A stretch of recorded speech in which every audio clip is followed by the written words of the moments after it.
Martedì 23 ottobre 2012 è ricorso l'anniversario della rivoluzione ungherese del 1956. Per ricordare questo importante evento nella storia del popolo magiaro, il Consolato Generale Onorario d'Ungheria a Venezia, assieme all'Associazione Italo-Ungherese del Triveneto e al Centro Interuniversitario di Studi Ungheresi e sull'Europa centro-orientale, hanno organizzato la presentazione del libro La fine della Grande Ungheria, fra rivoluzione e reazione 1918-1920. Al termine della presentazione del libro, il professor Roberto Ruspanti ha introdotto la proiezione del film Guido Romanelli, Missione a Budapest, del regista Gilberto Martinelli.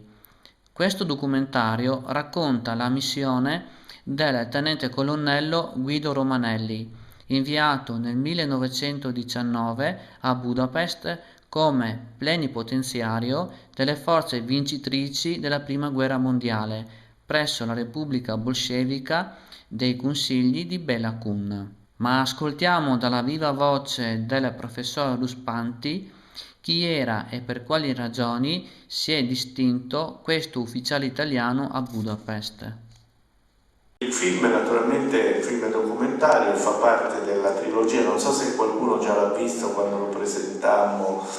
al centro Candiani, Lubere a Mestre, la trilogia Nel segno del tricolore, che farà il giro d'Italia nel prossimo anno 2013, che è stato dichiarato l'anno della cultura ungherese in Italia, e verrà proiettato non solo questo film ma tutti e tre i film della trilogia in diverse città italiane. Questo film si inserisce perfettamente nel tema della fine della Grande Ungheria, perché affronta la figura del personaggio di Guido Romanelli, questo ufficiale italiano che piomba in Ungheria, di cui non conosceva praticamente nulla, con dei compiti diciamo di sgombero delle truppe italiane prigioniere, insomma dei prigionieri che erano rimasti lì, delle truppe eccetera, e anche un compito di intelligence, potremmo dire, di Gramsci che definisce addirittura il Rasputin italiano, perché aveva il compito di scoprire i movimenti delle truppe rosse ungheresi nella guerra contro la Romania e contro le truppe cecoslovacche che assediavano l'Ungheria. In realtà poi lui rimane, come dire, coinvolto dalla situazione, non accetta certe situazioni con cui si viene a confrontare, certi soprusi, certe violenze, e diciamo prende un po' le parti, potremmo dire, del popolo ungherese. Direi che assume una posizione di uomo giusto, potremmo definirlo quasi un Perlasca ante litteram, perché quando lui può intervenire per difendere i cadetti ungheresi che hanno fatto un tentativo controrivoluzionario contro la Repubblica Comunista di Bela Kun, interviene energicamente per salvare la vita a questi cadetti, inventandosi, diciamo, delle regole che non esistevano, nel senso che paragona i controrivoluzionari a dei soldati di un esercito regolare straniero che sta combattendo contro l'Ungheria, quindi si intromette, per così dire, in una questione interna dell'Ungheria. Comunque non mi voglio dilungare sul film, perché il film affronta sì la figura di Romanelli, ma affronta nel sottofondo, ma non tanto nel sottofondo, la tragedia dell'Ungheria, del popolo ungherese in quell'anno drammatico che fu il 1919. Uno dei rischi maggiori che correvamo, che il regista correva, ma insomma anche io che ero il suo consulente, era quello di dare un'impronta troppo nazionalistica o filo-magiara, cioè di essere accusati di dare un'impronta di questo tipo. Per diciamo, questa critica, abbiamo deciso appunto di far intervenire i maggiori storici italiani esperti sul tema, in modo da dare una visione equilibrata del problema. D'altra parte certe sequenze che possono apparire un po', come dire, un po' forti, diciamo, sono dovute alle esigenze cinematografiche che alle volte sottolineano più uno anziché l'altro aspetto. Però il film, da un punto di vista scientifico, se vogliamo usare questo termine, si è attenuto ai fatti storici senza prendere posizione. La posizione naturalmente è quella ufficiale, generale, cioè la fine di uno Stato,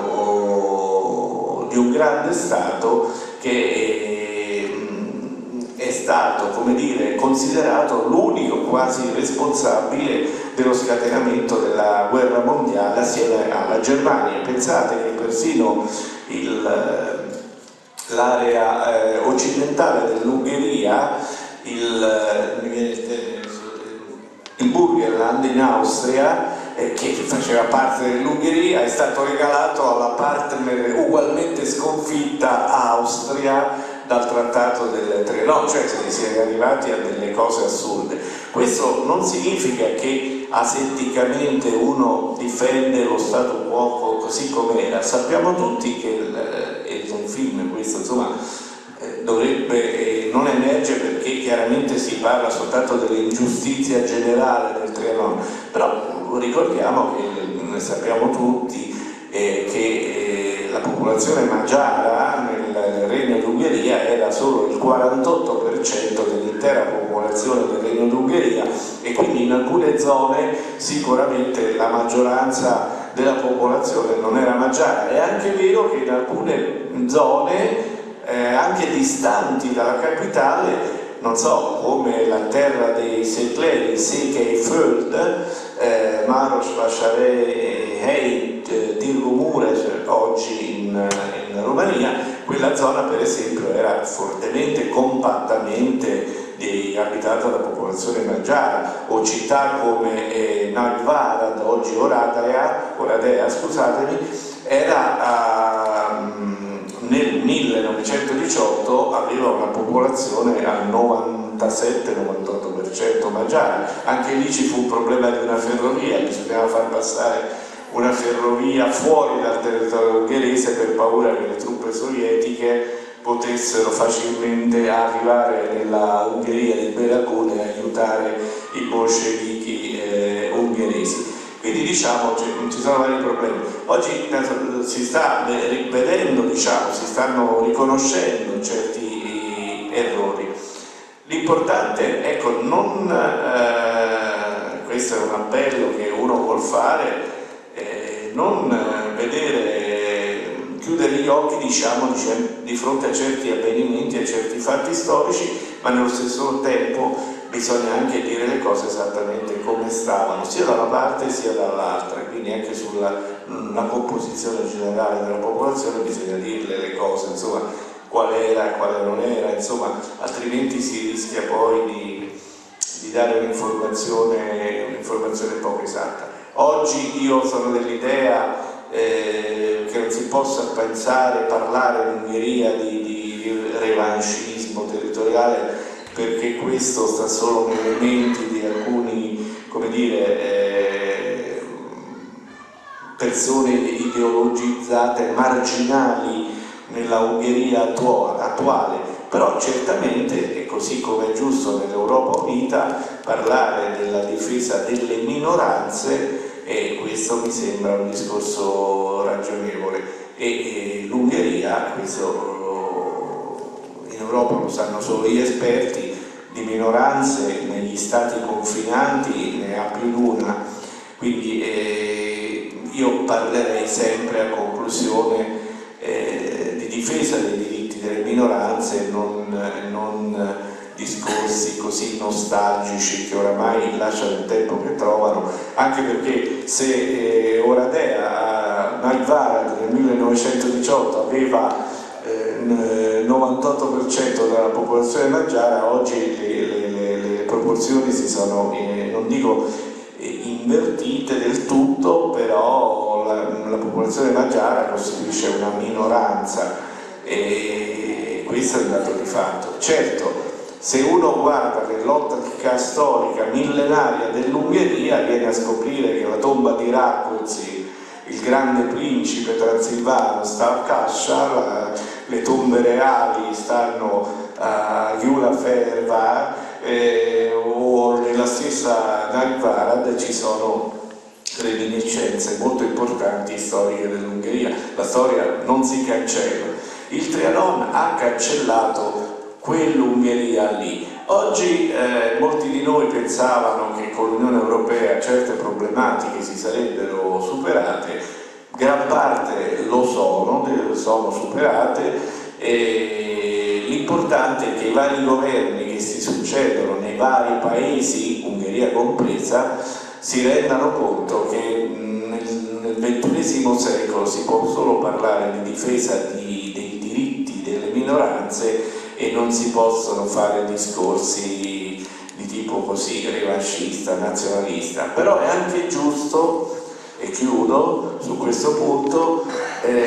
parlarne, perché per 40 anni non se ne poteva parlare. Cioè tutti i problemi che poi sono emersi, i dibattiti, gli scontri ideologici, politici, eccetera eccetera, tra i vari paesi di quest'area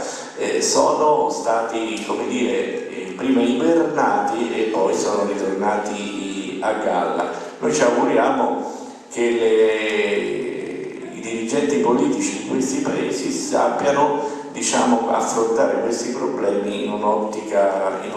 moderna, ma non è facile, capisco che non è facile, e fuori dalle frontiere dell'Ungheria di oggi comunque ci sono sempre, non voglio dire delle cifre, sparare delle cifre, però insomma siamo sui 2,5 milioni, 3 milioni di ungheresi fuori del territorio dell'Ungheria attuale, ancora oggi, per cui insomma siamo i 600.000 della Slovacchia, per dire, insomma, tanto per dire una cifra. Quindi ci sono queste problematiche. L'importante è affrontarle in una visione moderna, democratica e rispettosa dei diritti di tutte le popolazioni. Ecco, il film voleva essere anche questo, una testimonianza storica e un invito a guardare la storia, ma anche a guardare